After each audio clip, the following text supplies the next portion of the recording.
Okay, welcome back.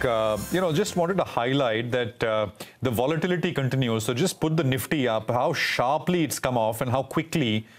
So that is essentially the risk I was talking about when we started at 130. 50 points gone or since we started at 130, or maybe a little more than it's 143. So in the last 20 minutes or so, just basically less than 20 minutes, 50 points gone. That's how fast things are and how quickly the color can change. There was a shoot higher, about 95 points at the day's high, plus on the Nifty, and we are just we got about 50 points right now, 13,308. Let's just look at the Nifty Bank as well. Nifty Bank is basically up 1/3%, so 30,150. It's again, sold off from the day's high, but it's not sort of fallen below the opening levels yet on the Nifty Bank, so still holding out. I think the market breadth is not really deteriorated. 1,389 stocks higher, 476 stocks lower. So it's still not showing up in the broader market, but on the Nifty, if you're trading the Nifty index or the Nifty Bank index, so far in the day, it's been pretty volatile. Ekta.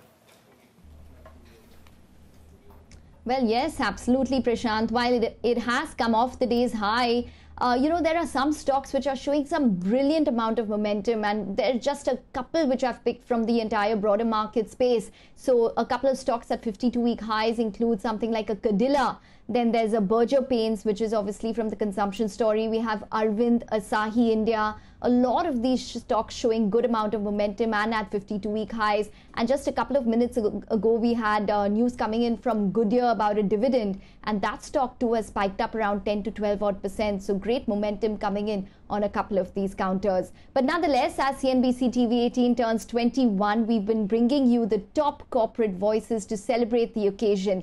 We have another big voice joining us now. We have Saugata Gupta of Marico. He's the managing director of Marico, joining in to celebrate this occasion with us. Mr. Gupta, hi. Thank you very much for taking the time out and joining us on our 21st birthday.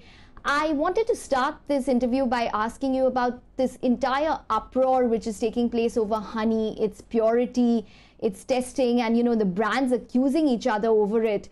Can you just apprise us of what your stand is on it? If you look at it, I think Saffola and Marico always stands for providing the best product for the consumer. We launched it in June. Saffola Honey, we are a small player with just around 6% market share. We are a challenger. We wanted to differentiate in the market by providing the best and the purest honey for consumers in India.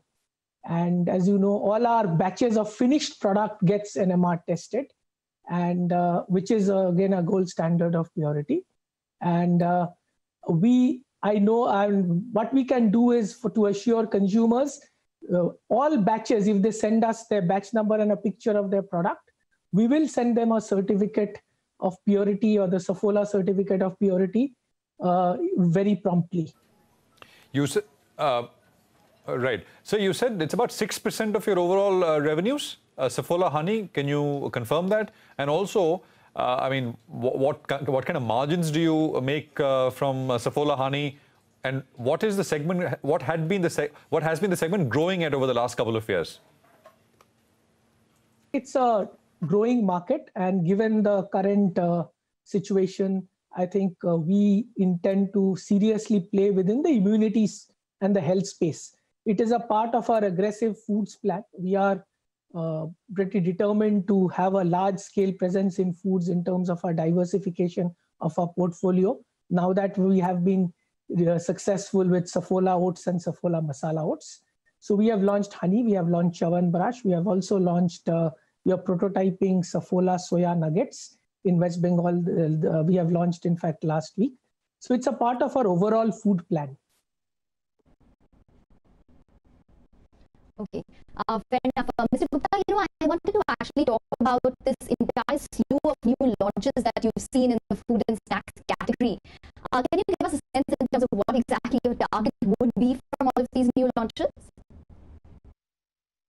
So I think we'll be happy if we can hit a number anything between 300 to 350 crores this year and moving to a 450 to 500 crores next year. That will mean food will be a critical mass in terms of growth. We are committed to growing the food business at a 50% every quarter from now on. How have the other business or other product categories been for you? What's been the growth rate there? We grew every month other than April, and I think the market conditions continue to be stable. We believe that most of our core portfolio continues to be on growth. The discretionary part of the portfolio, which is less than 10%, is slowly improving quarter on quarter, although we have not got back into growth. I think we have significant opportunities in the coconut oil market as well as in the value-added hair oil market, in both doing volume growth and market share.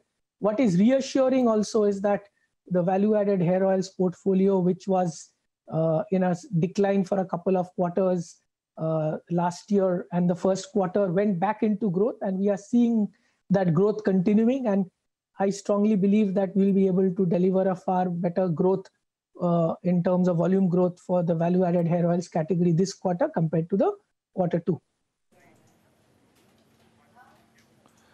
Right. So earlier this year, you completed the acquisition of the men's grooming startup Beardo. Could you tell us what is the potential market size? How is that segment coming up? Some details? What I can say is that Beardo is a reasonably successful digital brand. And for us, any successful digital brand is something which is, with a route to profitability, makes money and crosses a 50 crore mark in net realization, not GMV. And we believe Beardo is in a position, in that position. I think more than just the market, the size, I think what is attracting us is, of course, that male grooming, especially through the digital and the e-com and modern trade space, and also through salons, is here to stay. This will be a very, very high growth potential. Beardo has also helped us in terms of learning and internal digital capability within the organization. So therefore, this is something which has been not only for adding top line, but also has been a great source of learning internally. Sir, thank you very much. Great to have you with us here on this day today on CNBC TV 18. Appreciate your time and good luck with your business. Thanks indeed. Well, the market, after selling off 50 points, is bounced about 20 from where we were just 5 or 7 minutes back. We are up 70 points now, still off the highs. But as we've seen so many times, the market does make a comeback and, pretty quickly at that. So 13,328 on the Nifty. We'll take a quick break here. But just here's something that you, our viewers, in the meanwhile, must take note of. CNBC TV 18 and the National Stock Exchange have come together to promote investor awareness through a special campaign, Informed Investor, that empowers you to make the right decisions with your money. Before taking a long drive, we always ensure that the vehicle is in prime condition to avoid any breakdown. Similarly, we must check the power of attorney periodically to keep our investments secure. If there are any discrepancies in your Demat account due to the actions of your broker, it could result in you being exposed to unnecessary risks.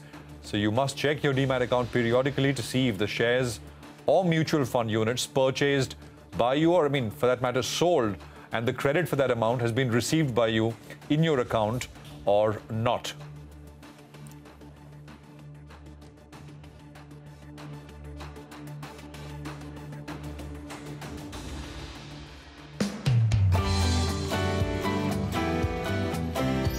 It's CNBC TV 18's 21st birthday, and I would like to wish them all the best, to keep up the good work in bringing the latest news to